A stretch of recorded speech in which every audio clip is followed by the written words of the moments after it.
Now that you have seen a video on just what is a modern classroom, I want to introduce you to my modern classroom or our modern classroom that we're going to have this year. For some of you, you're already used to my teaching videos. And so what I'm going to do this year is I'm going to do new teaching videos similar to what you're used to, just a little bit shorter, maybe in 10 or 15-minute chunks. And along with those videos, you're going to be taking notes. So as you watch the videos on your own, you will be taking those notes and seeing the demonstration of the different problems. But the instruction does not stop. Once you have done your individual time watching the videos and seeing the instruction, you will move from that to hands-on work, meaning you're going to have a worksheet or some practice problems to do what you just saw in the demonstration videos. So now that you've seen it, you're now going to try it yourself. And some of you may choose to do that individually and work on those practice problems. You may choose to work on it with a partner because they may understand it or you may work well together. Or you may choose to come sit with me because you have additional questions after watching the different practice problems. Once you've done those practice problems, you will check your work and you will see how you did and if you need to go back. And there are other resources. If you still feel like I don't quite understand this, then we'll go back and we'll either have some individual instruction time or some additional resources for you to use to do those practice problems. Once you feel confident with those practice problems, you're going to move to what's called an exit ticket. The point of the exit ticket is for you to be able to see if you truly understand those problems. And so once you have done the exit ticket, it will be graded. And when I grade it, this is going to be what will come to be your quiz for those sections. Once you've reached the master level of a particular section, you're going to then move on to the next section. And that's how that rotation is going to start all over again. So let's talk a little bit about these exit tickets. These exit tickets are going to be your quizzes. So what I'm looking for is an 80% understanding on these. If you reach 80%, then at that point, you're probably ready to move on to the next section. Now, if you want to go back and say, no, I can do better than 80%, or maybe you get 100 the first time, obviously you're going to move on. But if you get less than 80%, then I'm going to stop that process and I'm going to have you go back and do some additional things to assist you in understanding the material better before you move on to another section. And as you go through these exit tickets, maybe you have to take one or two for a section. We're going to average those grades, and that's going to be your quiz for those sections that you did the exit ticket on. At the end of each chapter, there will be a date for a test.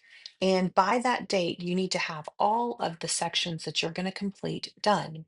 But there are different levels that you will be able to reach based on how much you have completed in the chapter. So when you get your assignments at the beginning of the chapter, you're going to notice that they are divided into three different types. The first type is called must do. This is the bare minimum that is required for this chapter, and everyone in the class has to complete those sections.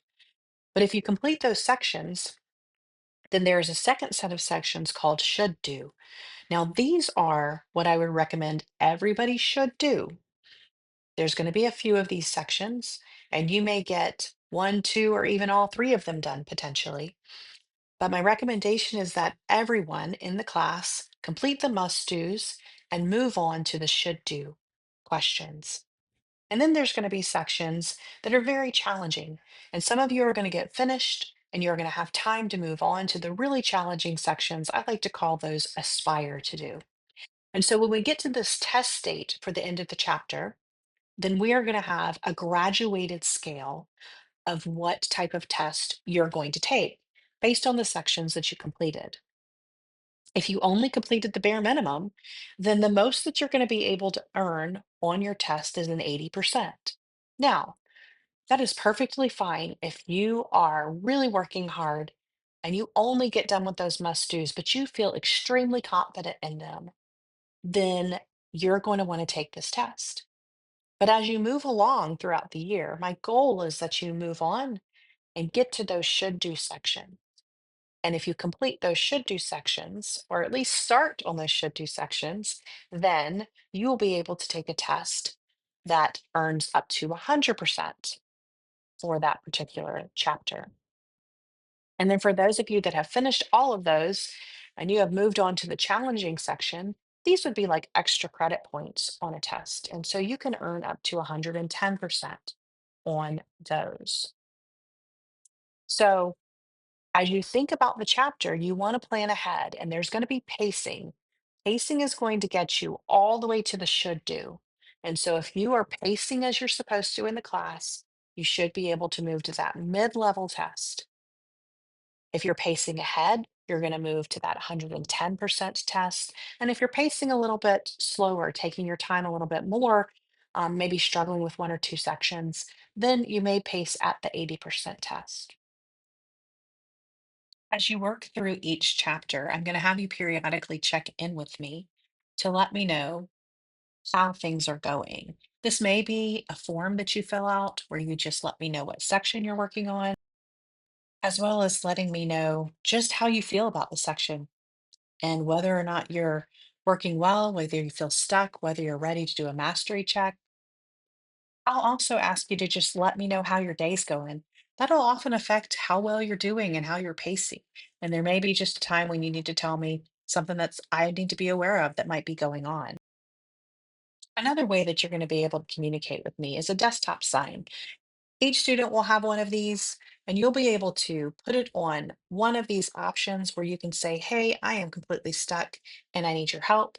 Or maybe you're working on something difficult, but you feel like you can push through it and figure it out if you keep working. Or you may be at a point where you completely understand and you're working and you can keep moving on your own. But this is just a quick way for me to glance around the room and see who I might need to go help. So there are additional resources. You're used to my training videos. You're going to have plenty of practice work as always in my classes. But on top of that, if you feel like you get stuck on a section, I'm going to have prepared for you some additional resources from outside websites. Some of them you're familiar with, like Khan Academy. And then there are other resources like Wayground. Some of you know it as quizzes. And then some new ones for me this year, Delta Math is one of them, as well as Ed Puzzle has some great resources that I will have picked out that go along with your section. And so as we go through this process, I'm going to introduce you to each of these resources and you will see the process flow very easily. And I hope that all of you enjoy the new process of learning through a modern classroom.